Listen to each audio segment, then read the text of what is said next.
Bonjour à vous, bonjour Nicolas, bonjour Sébastien. Donc, Bonjour. Philippe. on se retrouve aujourd'hui pour évoquer le futur succès de librairie pour les handballeurs, j'en suis certain. Donc, le Handball Playbook, hein, un recueil de 130 tactiques d'attaque, donc écrit par Nicolas Paquier, qui est avec nous aujourd'hui. Et donc Sébastien, qui est rédacteur en chef de Randaise et rédacteur de Objectif Hand avec moi. Donc voilà, c'est un immense plaisir de pouvoir échanger avec toi. On va parler avec vous de la jeunesse de ce livre, de comment il est construit et puis justement comment on peut derrière s'en servir, et rien de mieux que de le faire avec l'auteur du livre. Donc, en tout cas, merci à toi, Nicolas, d'avoir accepté notre invitation. Et bah, écoute, si tu veux bien, tu peux peut-être te présenter à la fois sur ton parcours d'entraîneur ou en lien avec le handball, et puis aussi, si tu veux, si moi, ça m'intéresse aussi cet aspect-là, sur ton parcours d'auteur et d'écrivain, si tu pourras nous présenter aussi là-dessus ton parcours. D'accord. Eh bien, moi, je suis savoyard. J'ai fait toute ma jeunesse en Savoie. Je suis passé par le pôle espoir de Chambéry. J'ai eu une première opération au genou qui m'a contraint à l'arrêt et qui m'a lancé dans l'entraînement à l'âge de 17 ans. Donc, j'étais sur des publics jeunes à ce moment-là. Donc, c'était dans les années 2000-2001, je crois, quelque chose comme ça. Et puis j'ai eu le goût de l'entraînement dès cet âge-là. J'avais toujours la passion et la volonté de jouer. J'ai fait des études de journalisme à Montpellier, et j'ai joué à Clermont-Lérault pendant ce temps-là, au retour de mes croisés. J'ai toujours continué des formations d'entraîneur en parallèle. Et puis ensuite, j'ai eu l'occasion d'aller jouer au Girondins de Bordeaux. C'était en N1, on est monté en D2. Je me suis fait les croisés de l'autre genou. Là, par contre, l'opération a raté, et il a fallu faire un choix très vite d'arrêter le fait de jouer à presque haut niveau, hein, en division 2 garçons, c'était à l'époque, et de me tourner vers une carrière d'entraîneur. Donc, je me suis lancé dans l'entraînement pardon, à temps plein à ce moment-là. Et puis, et puis voilà, sur cette carrière-là. Aujourd'hui, j'entraîne en Division 2, le club de Rochefort-Saint-Junien. Donc, je suis passé par plusieurs clubs. Je suis passé par Clermont-Ferrand, je suis passé par Mios Biganos. J'ai été un an adjoint de Manu, à Mayennade. Je suis passé par Saintes pendant 2 ans chez les garçons. Et puis, donc là, ça fait 6 ans. Ouais, ça doit faire 6 ans que je suis à Rochefort-Saint-Junien, et ça se passe très, très bien. Et là, du coup, tu entraînes des filles. Là, j'entraîne des filles. Ouais, ouais, Voilà. j'entraîne des filles depuis 6-7 ans. Et avant Sainte, j'entraînais également du coup le public féminin également. Donc voilà, au niveau du parcours handball. Après, j'ai toujours eu cette passion d'écrire. Ça a toujours été un échappatoire au métier passion qui est le métier d'entraîneur. J'ai commencé à écrire au lycée, en terminale. Au total, j'ai sorti 3 romans et 2 livres sur le handball. Alors, le premier livre, c'était avec Marie Lemaine et Romain Guillet, qui était préparateur physique. On a fait un livre qui s'appelle Le Guide de l'entraîneur. C'était aux éditions Amphora également. D'ailleurs, Voilà, voilà, j'en super. profite juste. C'est pour ça que je me suis retourné. Il est dans ma bibliothèque aussi. Ouais, donc ça, c'était une super aventure. On a eu de très bons retours sur ce livre-là. Euh, Et ensuite, bah là, j'ai eu l'occasion de lancer Handball Playbook. Alors, c'est vrai que l'année 2021, j'ai sorti 2 bouquins. J'ai sorti Jump Ball, qui est un roman aussi sur le sport, sur un sport futuriste. Voilà. Et puis bah, j'ai sorti Handball Playbook. Alors, voilà, j'ai pas mal d'activités. Je suis aussi préparateur mental à côté. J'ai pas mal de choses. Je suis aussi papa de 2 enfants, qui est aussi une grosse activité. Et Donc, donc, du coup, ouais, donc effectivement, enfin, voilà, comme tu dis, une grosse activité avec des champs d'intérêt divers. Et du coup, ben, c'est pile poil. Donc, je remonte quand même juste quand même un petit peu de la couverture du livre parce que déjà, je la trouve aussi super chouette. Et, mais du coup, comment t'es venu et pourquoi, justement, comment t'es venu l'idée et pourquoi tu as créé ce livre, ce playbook? Avec ces 130 tactiques ouais. d'attaque, voilà. Comment t'es venu Ben, l'idée? en fait, très vite, j'ai été passionné par, la tactique handball, la stratégie, le fait de faire des coups, d'essayer d'avoir un temps d'avance sur l'adversaire. Ça, c'était une vraie passion pour moi et c'est ce qui me plaît dans le métier, d'entraîneur, hein. C'est pas tant l'entraînement, mais c'est le match et de pouvoir justement mettre cette stratégie en place et tout faire et espérer que ça fonctionne surtout. Voilà, et c'est vrai que quand la saison se termine, bah, ça fait tout drôle parce qu'il nous manque, cette petite partie de jeu malgré tout. On savoure quelques jours, le fait d'être arrêté. Puis, ouais, par contre, on a vite envie de retrouver, ces oppositions-là. Alors bien sûr, j'ai une grande pensée pour toutes les équipes qui n'ont pas pu jouer parce que nous, on a eu la chance énorme de pouvoir, Ouais. pratiquer Mmh mh. et jouer. Donc, ça, j'oublie pas que ça a été un vrai privilège toute l'année. Alors comment est venue l'idée? Simplement que j'aime bien bouquiner, j'aime bien lire et j'ai jamais trouvé de bouquin sur, la tactique handball, en fait. Beaucoup de livres sur l'entraînement, sur, les fondamentaux, sur tout ça et j'ai jamais trouvé de livre, de recueil tactique. Hem J'ai cherché même à l'étranger, j'ai cherché en Allemagne, j'ai cherché en Espagne, j'ai rien trouvé du tout. Et dans mes recherches, je me suis dit: «Mais ça existe bien, je les vois les Américains regarder des bouquins avec plein de tactiques».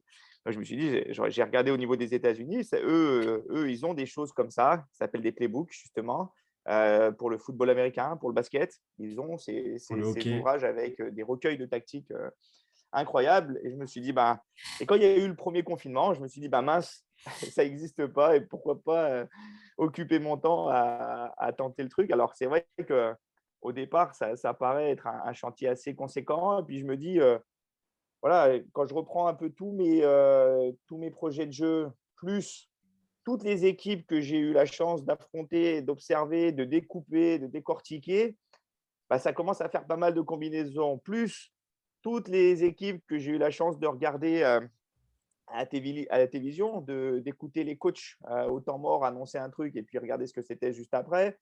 Et puis les échanges aussi dans de séquences de formation avec les collègues, sur des tactiques. Toutes ces petites choses que j'ai pu noter dans plein de cahiers différents.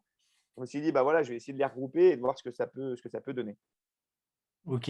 Et du coup, là, par rapport donc là, on voit le pourquoi et le comment. Et pour toi, en tout cas, là, je te parle de ton point de vue d'auteur, hein. Pour toi, c'est quoi l'objectif, en gros, du playbook derrière, justement? C'est quoi son objectif? Ah bah, c'est de faire un best-seller très clairement. Non, non, l'objectif c'était de me dire voilà, j'aime écrire. C'est une passion, ça me permet de alors c'est une écriture particulière quand même ça, c'est pas, moi j'aime bien aussi inventer des personnages et lancer des histoires, ça c'est une vraie passion. Là, c'était une écriture particulière, mais c'était surtout de me dire que ce produit n'existait pas, je le trouvais nulle part et que si moi j'étais intéressé par ce genre de produit, que probablement d'autres le seraient également.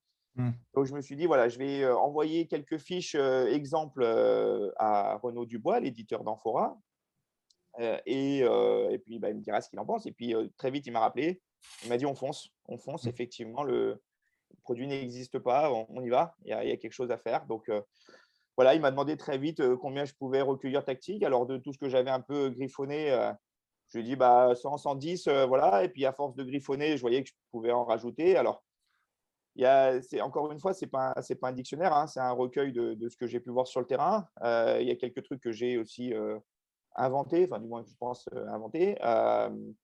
C'est quand même la majorité, c'est un recueil de terrain, d'adversaires, affrontés et puis de noter tout ça, voilà. Et justement, du coup, alors effectivement, moi, enfin, bien évidemment que je trouve ça super intéressant parce que rien qu'à regarder la télé, par exemple, on l'entend, que ce soit dans les commentaires ou même les équipes, on va dire, on va jouer, enfin, notamment dans les temps morts, on l'entend, on va jouer une kill, on va jouer voilà, une espagnole à droite, Barcelone. enfin voilà. Et c'est vrai que souvent on se dit, bah, attends, ça correspond à quoi? Moi, ça m'est arrivé, je pense, comme beaucoup d'entraîneurs, de revoir la séquence vidéo pour interpréter et puis regarder avec arrêt sur image comment à quoi, quelle combinaison ça correspondait. Et c'est vrai que notamment, je trouve ça génial dans le bouquin, c'est que j'exagère un peu parce que comme tu leur donnes les noms usuels, bien évidemment, chaque équipe va changer les noms, bien évidemment, chaque équipe utilise son propre vocabulaire, mais malgré tout, aujourd'hui, si on veut savoir ce qu'est une kill, ben, potentiellement, on peut le retrouver dans le bouquin. Et ça aussi, c'est intéressant parce que ça permet de retrouver, enfin, de remettre des combinaisons face à des annonces qu'on peut entendre dans tous les matchs de haut niveau, quoi. Je trouvais ça aussi sympa, quoi. Et Ouais, si je peux alors me après, permettre, c'est pertinent aussi. Excusez-moi, Nicolas, vous voulez y pardon. aller? Parce que Non, non, vas-y, j'avais vas-y. juste une petite parenthèse à faire. Je sais que Philippe aime bien les petites anecdotes et je peux vous en donner une aussi.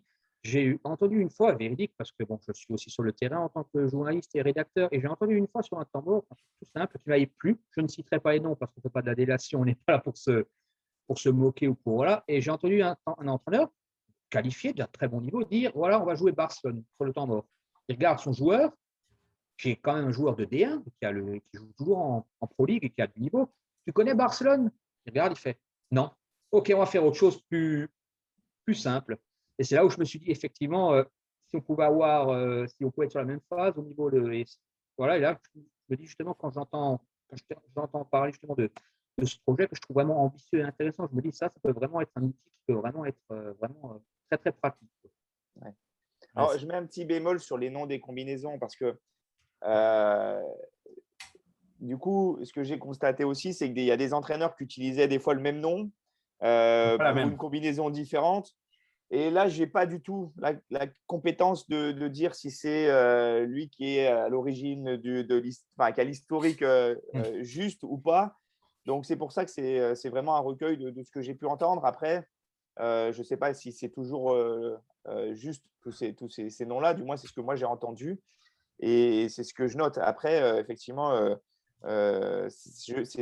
je vous rejoins tous les deux, hein. C'est vrai que c'est intéressant de savoir plus ou moins à quoi ça peut correspondre. J'ai une petite anecdote aussi. C'était quand j'entraînais Saintes, justement. On jouait contre Caen et Caen était filmé par Normandie TV et tous leurs matchs à domicile. Et alors, ce qui était génial, c'était que mon ami Dragan, qui entraînait Caen à ce moment-là, était filmé avec un micro sur lui à tous les temps morts. Et alors, ça a été pour moi un rêve d'avoir tous ces éléments-là, puisque en fait, j'ai découpé son match en allant à tous les temps morts. Et toutes ces combinaisons étaient numérotées, en fait, de 1 à 7, je crois. Et du coup, j'avais juste à refaire une liste en fonction de ce que j'entendais sur les temps morts. 1, c'est ça, 2. Donc, dès qu'on entendait ou qu'on voyait les nombres affichés sur les doigts, on savait parfaitement ce qu'allait être nommé. Voilà, donc c'est tout plein de petites anecdotes comme ça. Et puis c'est vrai que à force de faire de découpage vidéo, à force d'étudier les adversaires, et ben, on trouve des choses. Alors, des choses qu'on retrouve partout, et ça en est même lassant. Et puis, il y a des choses des fois assez originales et assez sympathiques. Et celles-là, j'aime bien les noter. Ouais. J'aime bien les noter parce que il y a quand même des trucs, il y a des trucs cool, quoi. Ouais, ouais, ouais. Et de toute façon, je reviendrai dans un des points, là, dans les questions que j'ai préparées, parce que moi, un des chapitres que j'ai aimé aussi, c'est les entourloupettes. Donc, on est un peu dans cette idée-là. Justement, pour faire, entre guillemets, la transition entre les deux, est-ce que tu peux nous expliquer comment il est construit, en fait, comment tu l'as construit, Mm. voilà, comment il est découpé, puisque voilà, je trouve ça très, très clair, enfin, très évident. Je trouve ça, voilà. Donc, voilà, parle-nous-en comme ça. Ouais. Mais en fait, donc, il y a plusieurs parties. Il y a une première partie que j'ai essayé de pas mal détailler sur. Alors, c'est vraiment théorique, hein, c'est tout très Oui, théorique, ouais, oui. sur les défenses sur lesquelles j'allais mettre des attaques en place, enfin, recueillir les attaques en place après. Donc, présenter un peu toutes les défenses. Ça, j'ai essayé de le peaufiner et de le simplifier le plus possible parce que quand l'éditeur a reçu le manuscrit, bah, il s'y perdait un peu parce qu'ils ne connaissaient pas justement les dispositifs alignés, Ok, ouais. tout ça. Et donc, j'ai essayé d'être le plus précis possible et le plus clair possible. Voilà, c'est très succinct, mais c'est cette idée-là, puisque l'objectif était plutôt de se focaliser sur l'attaque de ces défenses-là. Voilà. Après, j'ai fait le choix de ne pas m'attarder sur les systèmes. J'ai repris et je l'ai nommé le glossaire de la fédération, les systèmes, mais je ne m'attarde pas là-dessus parce que ça me rajoutait une complexité assez conséquente Mm. dans la réalisation de ce document-là, de ce livre-là. Et donc, je suis resté dans quelque chose d'assez simple, d'assez facile pour moi à rédiger en me concentrant uniquement sur les dispositifs. Mm. Donc après, il y avait il y a une grosse partie sur l'attaque d'une 06 qui représente 52 tactiques, je crois. Et ensuite, les attaques des dispositifs étagés. Donc là, c'est 1-5, 3-2-1, 2-4, 3-3, 1+5. Et après, supériorité numérique, infériorité numérique.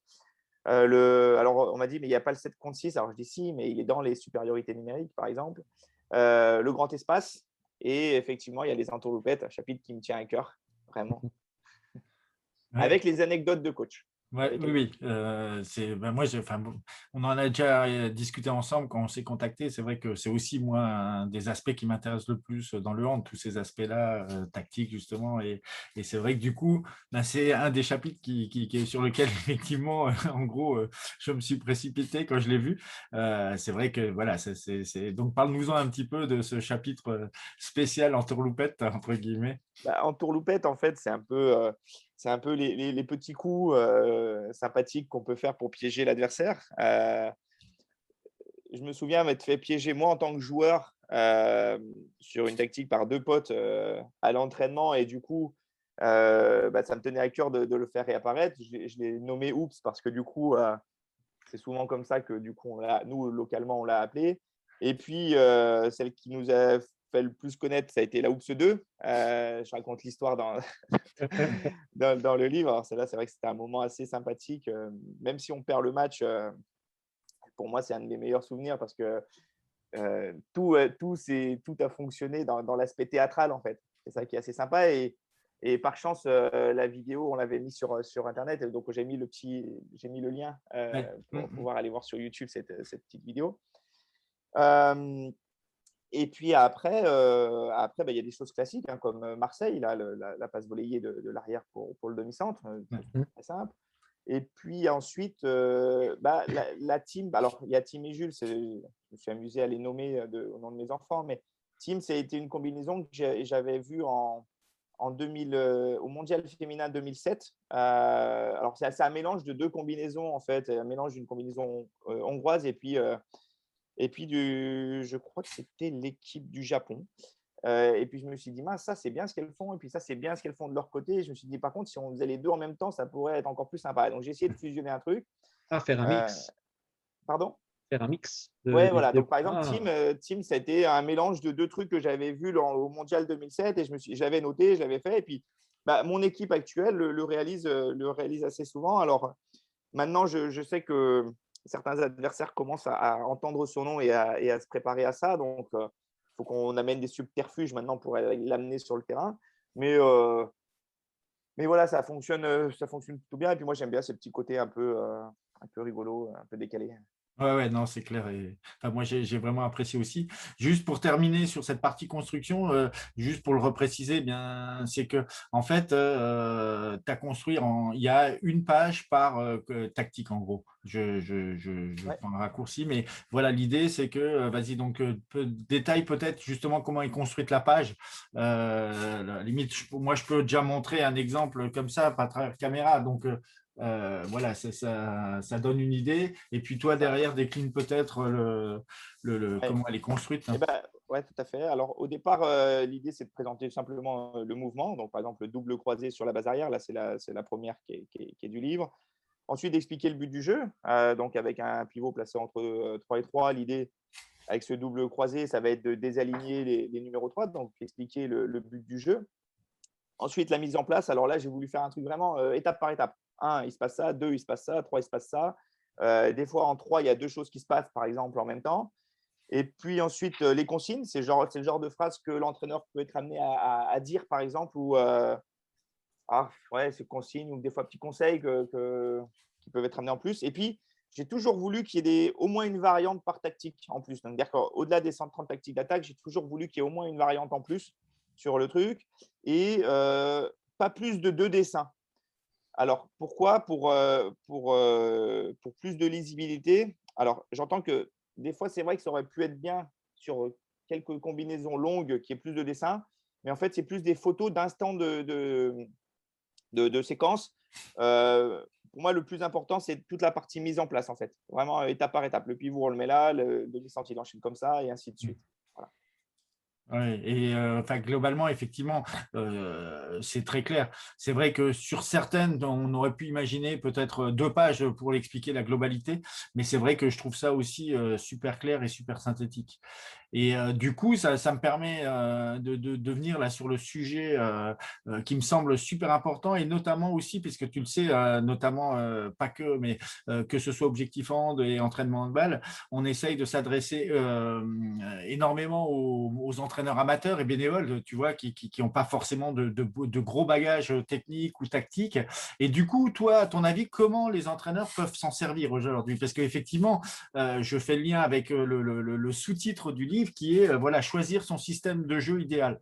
Du coup, toi, justement, par rapport à ça, qu'est-ce que tu peux donner comme conseil aux entraîneurs amateurs et bénévoles? Tu vois, je prends un entraîneur qui entraîne des moins de 15, des moins de 16, même à un niveau départemental, qui va acheter le bouquin parce qu'effectivement, il veut aller un peu plus loin dans sa construction de jeu. Comment, à ton avis, il devrait l'utiliser? Oh, bah, moi, c'est plus quelque chose pour inspirer, en fait, donner envie d'aller un peu plus loin que ce qu'on a l'habitude de voir.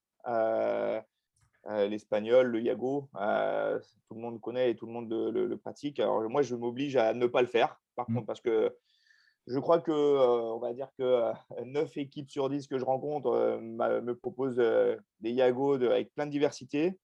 Et moi, ça m'agace d'avoir ça à traiter à chaque fois. Surtout, L'idée, enfin, ça c'est… c'est un avis personnel de 2 secondes, c'est que dans 99% des cas, il est mal fait et ça sert à rien. Enfin bon, ça c'est autre chose. C'est un autre Ouais, débat. alors, ouais, tout Ça à dépend fait. quelles Mais équipes aussi. il y a plein de formes différentes et il peut être fait de belles manières. Ça m'agace encore plus quand c'est piégé sur ça. Mais c'est vrai que ce que je veux dire, c'est qu'on le rencontre fréquemment et l'idée, c'est de pouvoir amener un peu de diversité dans tout le jeu qu'on peut être capable de proposer en attaque. Alors, pour un entraîneur, c'est pas un livre d'entraînement, c'est pas un livre de formation. Hein, c'est des situations qu'on peut mettre en place assez facilement en respectant les règles. Alors après, suffit à l'entraînement de faire la mise en place et de travailler point par point et l'enchaînement de ces points, de ces actions. Voilà, c'est plutôt ça, c'est plutôt un outil. L'éditeur a voulu un format plutôt petit avec l'idée que ce livre reste toujours dans le sac de l'entraîneur. Je valide totalement l'idée. Je trouve que c'est un peu le projet. Aujourd'hui, il y a beaucoup de livres sur l'entraînement, mais il y avait pas ce type de produit n'existait pas. Je suis content de pouvoir le proposer. Oui, ouais, et puis enfin voilà, moi je suis content de l'avoir eu en main et de pouvoir en En plus avant-première, en plus. oui, c'est ça, merci. Et, mais du coup, voilà, moi je suis content de partager ça parce que je trouve aussi qu'il y avait un vrai manque autour de ça. Donc, merci de l'avoir rempli. Et justement, pour clore ce moment-là passé ensemble sur cette présentation, parce que je pense qu'on a une bonne présentation d'ensemble, est-ce que toi, tu aurais un dernier point à ajouter, une dernière chose que tu veux dire justement par rapport à tout ça? Voilà, ta carte blanche. Ouais.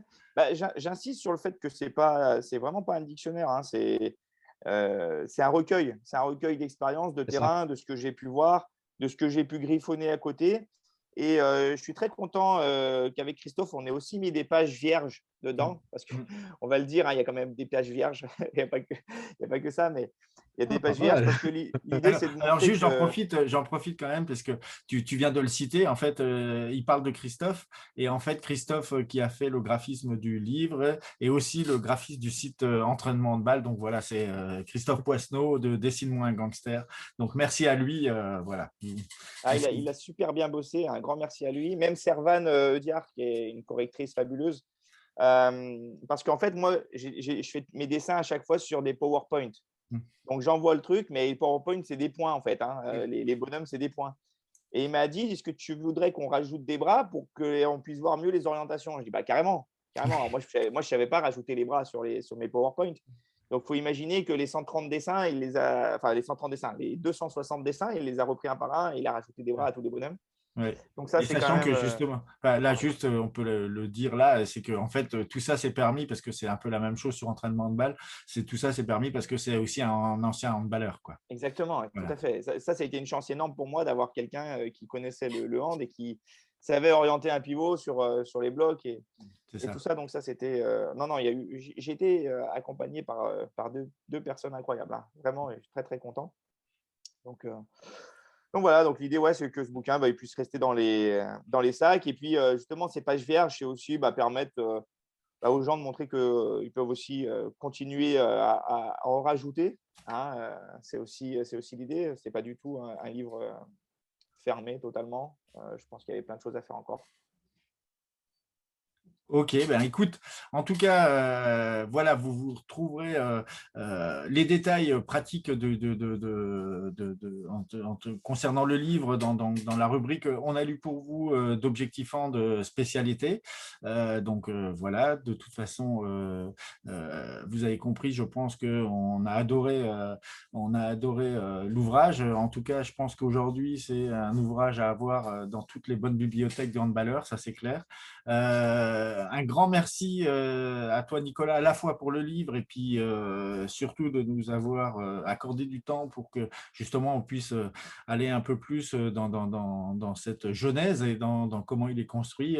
Merci à toi pour ce moment passé ensemble.